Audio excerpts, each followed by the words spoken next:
Hi മക്കളെ, എല്ലാവർക്കും സുഖമല്ലേ? അങ്ങനെ നമ്മുടെ കെമിസ്ട്രി ബേസിക് ക്ലാസ് മുന്നോട്ടേക്ക് പോയിക്കൊണ്ടിരിക്കുകയാണ്. എനിക്ക് തോന്നുന്നു ലാസ്റ്റ് ക്ലാസ്സിൽ നമ്മൾ പറഞ്ഞു നിർത്തിയിട്ടുള്ളത് അറ്റോമിക് മാസിന്റെയും മോളിക്കുലർ മാസിന്റെയും കാൽക്കുലേഷൻസ് ആണ് ലാസ്റ്റ് ക്ലാസ്സിൽ പറഞ്ഞിട്ടുണ്ടായിരുന്നു. അപ്പോൾ അതിനിടെ ഞാൻ പറയാൻ പറ്റുന്ന ഒരു ഇമ്പോർട്ടന്റ് ഭാഗം മക്കളെ, അതാണ് നമ്മുടെ കെമിസ്ട്രിയിലെ ഏറ്റവും ഇമ്പോർട്ടന്റ് ആയ topic, which is periodic table. നമ്മുടെ പീരിയോഡിക് ടേബിളിനെ കുറിച്ച് ഏകദേശം ധാരണ നമുക്ക് ഉണ്ടായിട്ടുണ്ടാവും. എന്നാലും മാത്രമേ നമുക്ക് എന്ത് ചെയ്യാൻ പറ്റും, കെമിസ്ട്രി കുറച്ച് ഈസി ആയിട്ട് പഠിക്കാൻ പറ്റും.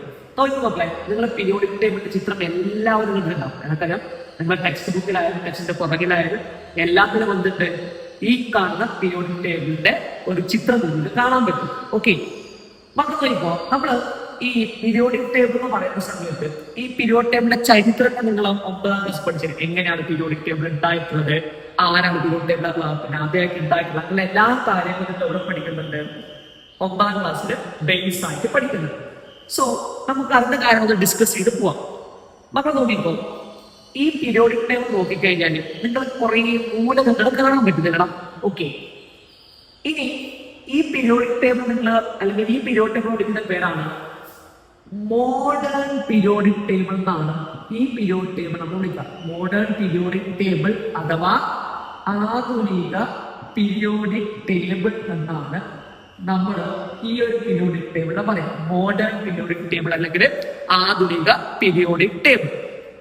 ഇന്ന് നോക്കുമ്പോൾ ഈ മോഡേൺ പീരിയോഡിക് ടേബിളിന്റെ കുറച്ച് പ്രത്യേകതകൾ ഞാൻ പറഞ്ഞുതരാം. ഈ മോഡേൺ പീരിയോഡിക് ടേബിൾ നിങ്ങൾ നോക്കിക്കഴിഞ്ഞാൽ മക്കളെ, ഇവിടെ ആകെ ടോട്ടലായിട്ട് ഒരു 118 മൂലകങ്ങൾ ഉള്ളതായിട്ട് കാണാൻ പറ്റും. സോ മോഡേൺ പീരിയോഡിക് ടേബിൾ അഥവാ ആധുനിക പീരിയോഡിക് ടേബിളിൽ എത്ര മൂലകങ്ങളുണ്ട്? 118 മൂലകങ്ങളുണ്ട്. ഓക്കെ, ആ 118 മൂലകങ്ങൾ എങ്ങനെ അറേഞ്ച് ചെയ്തിരിക്കും നോക്കിയ മക്കളതാ.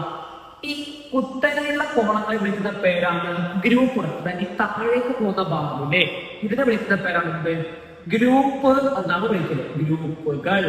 ഓക്കെ, ഇനി ഇങ്ങനെ പോകുന്നതിനെ വിളിക്കുന്ന പേരാണ് മക്കളതാ, ഇതിനെ വിളിക്കുന്ന പേരാണ് പീരീഡ് എന്നാണ് വിളിക്കുക. ഓക്കെ, അപ്പോ ഒരു പീരിയോഡിക് ടേബിൾ നോക്കി കഴിഞ്ഞാൽ അവിടെ ആരൊക്കെയുണ്ട്? ഗ്രൂപ്പും ഉണ്ട്, പീരീഡും ഉണ്ട്. ഇനി നമുക്ക് കണ്ടെടുത്ത് നോക്കാം, എത്ര ഗ്രൂപ്പുകൾ നിങ്ങൾക്ക് കാണാൻ പറ്റുന്നതാ. ഒന്നാമത്തെ ഗ്രൂപ്പ് 2, 3, 4, 5, 6, 7, 8, 9, 10, 11, 12, 13, 14, 15, 16, 17, 18 ഗ്രൂപ്പുകൾ നിങ്ങൾക്കിവിടെ കാണാൻ വേണ്ടിയിട്ട് സാധിക്കും. 18 ഗ്രൂപ്പുകൾ. ഓക്കെ, ഇനി നമ്മള് പീരീഡ് നോക്കുകയാണെങ്കിൽ ഒന്നാമത്തെ പീരീഡ്, രണ്ടാമത്തെ പീരീഡ്, മൂന്നാമത്തെ പീരീഡ്, നാലാമത്തെ പീരീഡ്, അഞ്ചാമത്തെ പീരീഡ്, ആറാമത്തെ പീരീഡ്, ഏഴാമത്തെ പീരീഡ്. Total period 7 പീരീഡുകളുണ്ട്.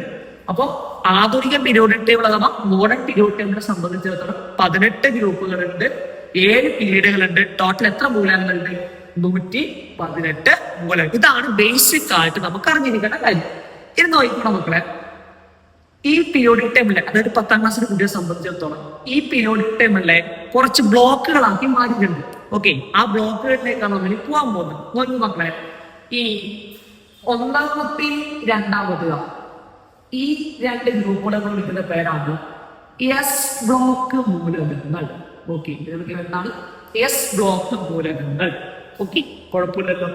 ഇനി ഈ 3 മുതൽ 12 വരെയുള്ള മൂലകങ്ങൾ വിളിക്കുന്ന പേരാണ് ഡി ബ്ലോക്ക് മൂലകങ്ങൾ. ഡി ബ്ലോക്ക് മൂലകങ്ങൾ. ഓക്കെ, ഇനി ഈ 13 മുതൽ 18 വരെയുള്ള മൂലകങ്ങളെ നമ്മൾ വിളിക്കുന്ന പേരാണ് മക്കളെ പി ബ്ലോക്ക് മൂലകങ്ങൾ. പി ബ്ലോക്ക് മൂലകങ്ങൾ. ഈ പീരിയോഡിക് ടേബിളിന്റെ താഴെയായിട്ട് 2 സെപ്പറേറ്റ് റോസ് കണ്ടിടാം. കണ്ടില്ലേ, പീരിയോഡിക് ടേബിൾ താഴെ 2 സെപ്പറേറ്റ് റോ. ഈ 2 സെപ്പറേറ്റ് റോസിനെ വിളിക്കുന്ന പേരാണ് മക്കളെ എഫ് ബ്ലോക്ക് മൂലകങ്ങൾ. അതായത് പീരിയോഡിക് ടേബിൾ നമ്മൾ ബ്ലോക്കുകളാക്കി മാറ്റി കഴിഞ്ഞാൽ ടോട്ടൽ 4 ബ്ലോക്കുകളുള്ളത്. ആ 4 ബ്ലോക്ക് ഏതൊക്കെയാണെന്ന് ചോദിച്ചു കഴിഞ്ഞാൽ, ഒന്ന് എസ് ബ്ലോക്ക്, ഏത് ഗ്രൂപ്പ് 1 മുതൽ 2 വരെ. ഇനി ഡി ബ്ലോക്ക് എന്ന് പറഞ്ഞാലോ 3 മുതൽ 12 വരെ. ഇനി പി ബ്ലോക്ക് എന്ന് പറഞ്ഞാലോ 13 മുതൽ 18 വരെയാണ് എന്ത് വരും മക്കളെ? പി ബ്ലോക്ക് വരിക. ഓക്കെ, ഇതാണ് നമ്മുടെ ബേസിക്. ഞാൻ റിപ്പീറ്റ് ചെയ്യാം. മോഡേൺ പീരിയോഡിക് ടേബിളിന് 118 മൂലകങ്ങളുണ്ട്, അതില് 18 ഗ്രൂപ്പുകൾ കാണാൻ പറ്റും, 7 പീരീഡുകൾ കാണാൻ പറ്റും. ഇനി നമ്മൾ ബ്ലോക്കുകൾ നോക്കുകയാണെങ്കിൽ 4 ബ്ലോക്കുകളുണ്ട്. ഒന്നാമത്തെയും രണ്ടാമത്തെയും ഗ്രൂപ്പ് ഉൾപ്പെടുന്ന എസ് ബ്ലോക്ക്, ഇനി 3 മുതൽ 12 വരെയുള്ള ഗ്രൂപ്പുകൾ ഉൾപ്പെടുന്ന ഡി ബ്ലോക്ക്, ഇനി 13 മുതൽ 18 വരെയുള്ള മൂലകങ്ങൾ ഉൾപ്പെടുന്ന പി ബ്ലോക്ക്, ഇനി പീരിയോഡിക് ടേബിളിന്റെ ഏറ്റവും താഴെയായിട്ട് കണ്ട സെപ്പറേറ്റ് റോകളുണ്ട്, അതാണ് മക്കളുടെ എഫ് ബ്ലോക്ക്. അപ്പൊ ഫൈനൽ പറയുകയാണെങ്കിൽ നമുക്ക് 4 ബ്ലോക്കുകളുണ്ട്, എസ് പി ഡി എഫ്. മനസ്സിലായിട്ടുള്ള ഡൗട്ട് ഒന്നും ഉണ്ടാവില്ലല്ലോ. ഏതോ നമുക്ക് അറിയുന്ന കാര്യമാണ് ഈ എന്താ പറയുന്നത് വെച്ചാൽ ഓരോ ഗ്രൂപ്പിനും ഓരോ പേരുകളുണ്ട്. പീരിയോഡിക് ടേബിൾ എടുത്തു കഴിഞ്ഞാൽ ഓരോ ഗ്രൂപ്പിനും ഓരോ പേരുകളുണ്ട്. ആ പേരുകൾ ഞാൻ നിങ്ങൾക്ക് പറഞ്ഞാൽ പോവാണ്, ശ്രദ്ധിച്ചു കേട്ടോ മക്കളെ.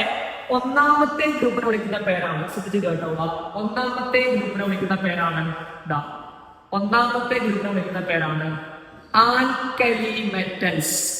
ആൽക്കലി മെറ്റൽസ് അല്ലെങ്കിൽ ആൽക്കലി ലോഹങ്ങൾ എന്ന് പറയും. ഒന്നാമത്തെ ആൽക്കലി മെറ്റൽസ് അല്ലെങ്കിൽ ആൽക്കലി ലോഹങ്ങൾ എന്ന് പറയും.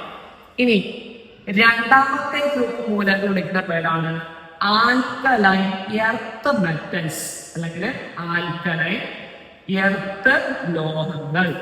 ഓക്കെ, ഇനി ഈ 3 മുതൽ 12 വരെ ഡി ബ്ലോക്ക് എന്ന് പറഞ്ഞിട്ട് ഈ ഡി ബ്ലോക്കിനെ നമ്മൾ വിളിക്കുന്ന മറ്റൊരു പേരാണ് ട്രാൻസിഷൻ എലമെന്റ്സ്. എന്താണ് ട്രാൻസിഷൻ എലമെന്റ്സ്? ഈ ട്രാൻസിഷൻ എലമെന്റ്സിന്റെ മലയാളം എന്ന് പറയുന്നത് സംക്രമണ മൂലകങ്ങൾ എന്നാണ്. ട്രാൻസിഷൻ എലമെന്റ്സ് സംക്രമണ മൂലകങ്ങൾ. ഇനി ഈ 13ാമത്തെ ഗ്രൂപ്പ് വിളിക്കുന്ന പേര് ബോറോൺ കുടുംബം അല്ലെങ്കിൽ ബോറോൺ ഫാമിലി. 14 കാർബൺ കുടുംബം അല്ലെങ്കിൽ കാർബൺ ഫാമിലി. 15 നൈട്രജൻ കുടുംബം അല്ലെങ്കിൽ nitrogen family. 16 oxygen family oxygen കുടുംബം. 17 ഫ്ലൂറിൻ മുതൽ തുടങ്ങുന്നതാണ് ഹാലോജനുകൾ അല്ലെങ്കിൽ ഹാലോജൻസ് എന്നാണ് പറയാം. ഇനി 18ാമത്തെ ഗ്രൂപ്പിനെ ഉത്കൃഷ്ടവാതകങ്ങൾ അഥവാ നോബിൾ ഗ്യാസസ് എന്ന് പറയും.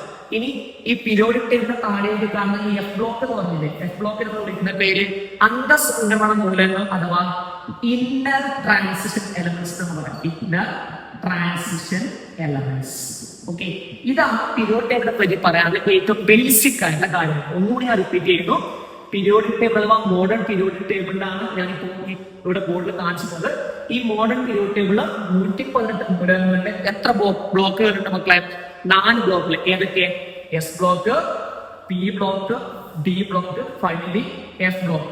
ഓക്കെ, ഇനി എസ് ബ്ലോക്ക് എന്ന് പറഞ്ഞ സമയത്ത് ഗ്രൂപ്പ് 1 and 2, ഡി ബ്ലോക്കില് 3 മുതൽ 12 വരെ, പി ബ്ലോക്കില് 13 മുതൽ 18 വരെ, ഫൈനലി താഴെ കാണുന്ന 2 സെപ്പറേറ്റ് റോകളുണ്ടാകാതെ എഫ് ബ്ലോക്ക് എന്ന് പറഞ്ഞ സാധനം. ഇത്രയും കാര്യങ്ങൾ ബേസിക് അതിനെ കുറിച്ച് അറിയാം. പീരിയോഡിക് ടേബിളിനെ പറ്റി നിങ്ങൾ അറിഞ്ഞിട്ടുണ്ടാവണം.